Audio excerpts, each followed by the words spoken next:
Perjalanan ini sangat jauh dan tebih, namun motor aing mogok di jalan. Alah, alah, alah, alah, alah, alah, alah, aduh, nyeri atuh ket sama nugol deh.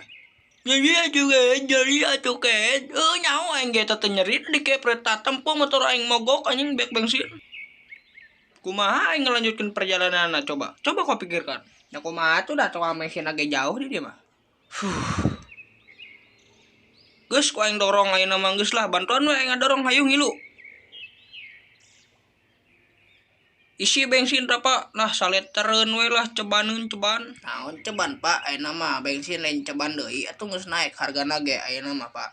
Ayeuna geus diserba ditaek-taekeun deui wae teu beas naon we ditaekeun geus harga cengek, harga beas, harga ayeuna bensin. Aduh coba kau pikirkan Pak, ripuh atuh urang nu teu boga. Lamun aing sis kakol, aing mah ripuh teuing meureun. Sok coba kau pikirkan. Ya kumaha tuh dah abdi mah tibang petugas doang di DG anu ngajual-jual ke nungkul di dia mah abdi oge Pak. Ya terus ayeuna jadi moal misal bensin. Moal aing moal meuli bensin ke aya keur meuli bensin eueuh keur jajan. Moal aing mah jadi anjing.